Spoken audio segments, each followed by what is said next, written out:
voice told me, you are busy praying for people to get children. We will supervise your marriage to ensure that it doesn't bring forth a seed. And do you know I accepted it? I told him whether I have a child or not, I'm going to heaven. The only time that God used Pastor Prince to debrief me was when I now came and said, I want to verbalize this. I want to tell him so that if he's looking for me to bear children, he better goes to another woman. Why? I have accepted the voice. So I came to him and said, you know what? Assuming we finish getting married and I don't have a child, what will happen? He asked me, where is this coming from? I said, the devil told me. I have actually recognized the source. I said, the devil told me I will never have a child. He told me I didn't even know that you are so idle. The devil came and you gave him a chair. Two of you sat. And the devil began, and when he finished, you concluded. I was ashamed when he told me that. But when he told me that, it dawned on me that, by the way, I gave the devil a cheer by the way. And he's actually talking to me. And after he spoke to me, I've accepted. And you know what I've accepted? I am barren. That's what I accepted. I am a barren woman. Meanwhile, in the history of my family, there is nobody barren. Actually, I think he's one woman. But actually, in my father's house, women deliver twins. The first set, twins. Second pregnancy, twins. Third one, twins. Fourth, twins. In my father's house, I am following twins. The people that are older than me are twins, a boy and a girl. I don't know why I didn't get one. But the issue here,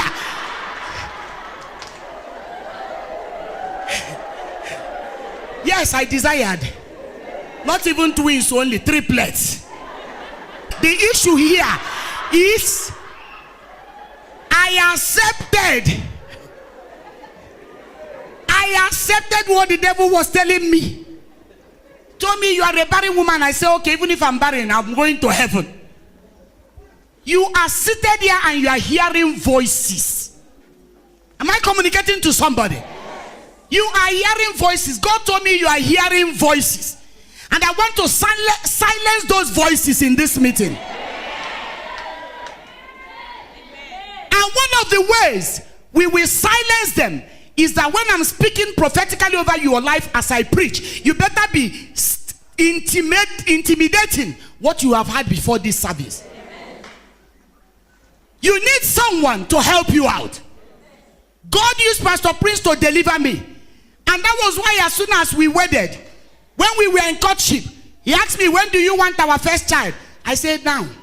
It's not the one of we are doing honeymoon. Which honeymoon? When the devil told me. Because I was saying honeymoon. I want, if there's a way pregnancy can happen after the wedding, in the night, I need one. You know why? That silent voice still pursued me. It was still talking. That silent voice you're hearing is a very dangerous weapon of the devil.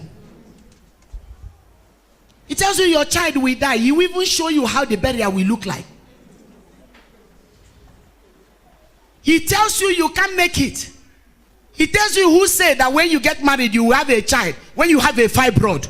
Have you not heard? That women that have fibroids, they don't conceive. Who told you that your marriage will work? You can't trust this man. Oh, you are separated. Who told you that you will make it? Hey, even your children will be separated because you have laid a bad legacy. Every day you're fighting a silent war. Do you know that a silent war is more deadly than a real war? Oh my God, you don't understand. A war between yourself.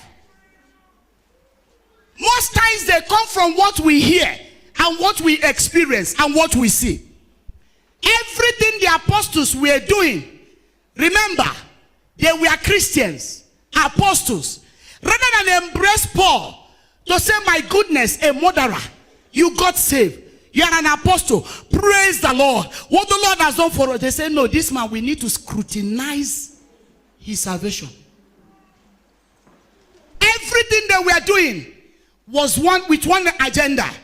To discredit him, to ensure that he loses confidence, and to make him of no effect to his ministry. And so in our lives, we got to live our lives, and I keep on saying it. For those of you that have not heard it before, hear it now. I live to impact, I don't live to impress.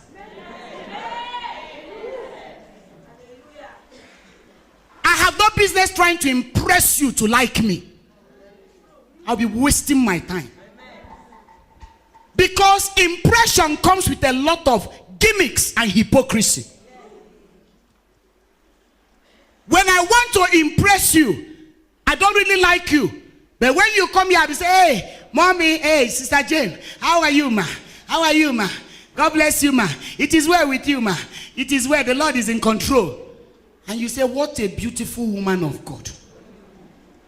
In my heart, I'm saying, God punish you.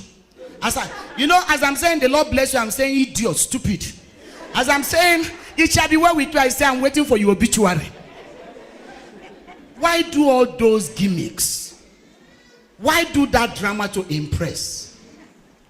I don't live my life to impress people. And the day you deliver yourself from impression, you will become your original. Can I hear a better amen? Can I hear a better amen?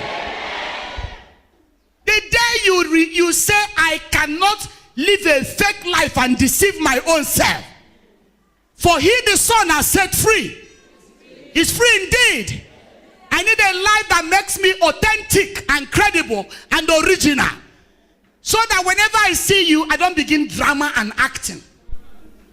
I am myself. That is the day you begin to live. There are many of you seated here, you are in debt. You are owing not because you wanted to owe for anything legitimate, but you wanted to owe to impress certain people. God told me, you borrowed to buy clothes. If I announce now, those of you seated there, how many clothes you are wearing, the clothes you are wearing now, if you have finished payment, raise up your hand. Especially women. Men, if a man buys on credit, that man needs to go for a checkup. Because it's not normal for a man to buy clothes on credit. A man can buy a car on credit or invest into business. That's what men think. But I'm telling you, if I say close your eyes, I want to make altar call. All the women today who are wearing clothes that are yet to be delivered, or shoes or handbags, you will get a shock. Even hairpiece. Hairpiece. If you don't have money for hairpiece, God has given you a natural hairpiece. Why go to buy on credit? Then you put it on your head and you are shaking it. And people are telling you, you look smart. You say, as I say, your pocket is saying, pay.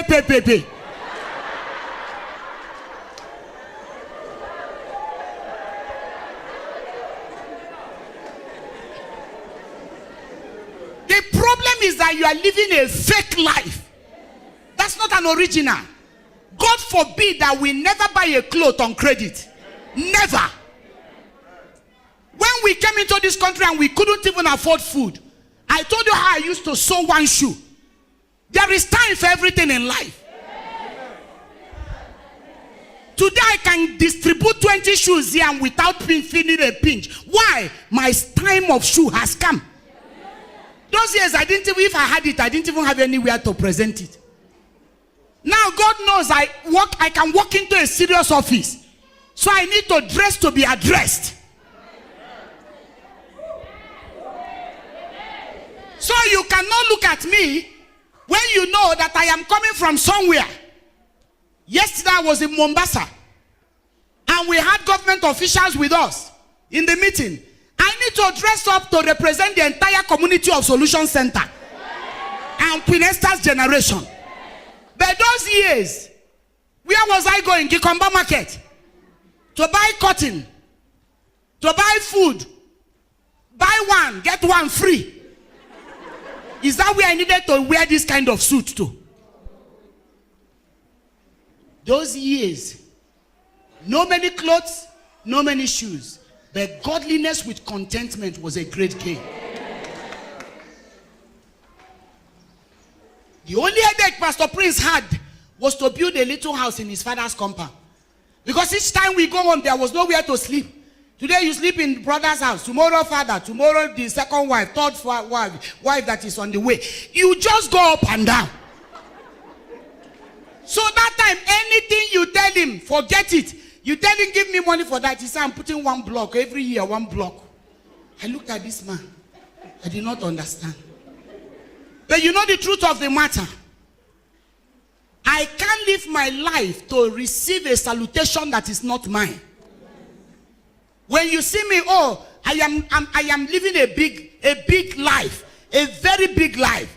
And some of you buy food on credit. Food on credit, and you know anything you've consumed cannot be brought back. Food is not an investment. And why do I know? When we started this church, I was selling things to make ends meet. We used to, whenever Daddy went to Nigeria for convention, he will buy me maybe 12 pieces of women underwear cut in 100% so that I could sell to women. Who were my clients? Who were my buyers? Members of the church. I had an exercise book. They will come. Pastor, I want to buy 2 underwears. I was selling them each 150 shillings. They will come 300. Pastor, because I'm buying 2, now make it 100. That's after service. So instead of canceling people, you see me with notebook. And they will say, since I'm buying 2, make it 250 instead of 300. I say, okay. They will put their names. I will write. When are you paying? They say, give us 1 week. Next Sunday, I won't see this fellow in church. Now Sunday, I won't see. No mobile phone. You call landline. The child picks. She asks the child who is calling. Say, you are pastor. Tell her I'm not around. I am telling you, we lost almost all of them that were owing me. And they were not only owing me, a kiosk in front of the church. You get there and discover that they have bought half finger of banana, 5 bob, credit.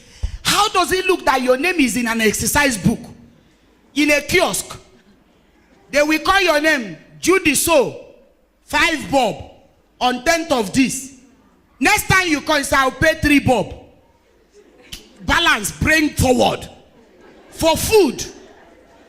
The Lord will deliver. You know, these are the kind of lives that are giving us troubles. You can't sleep at night.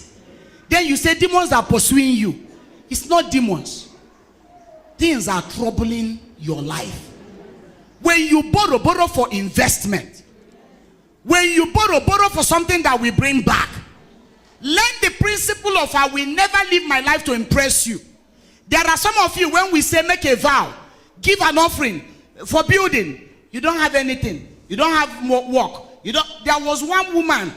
Every time we call out for vows, she will come out and make a vow of 500,000.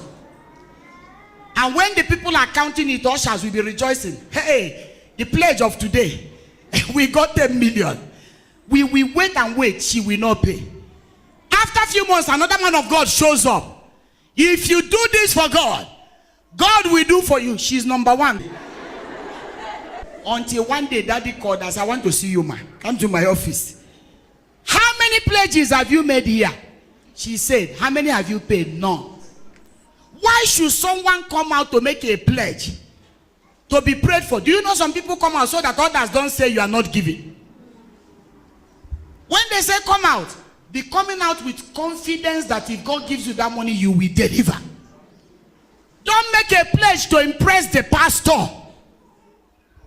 Don't make a pledge to impress us, because at the end of the day, we can't reward you. It's only God who can reward you. So that is why Paul at a point said, no, no, no.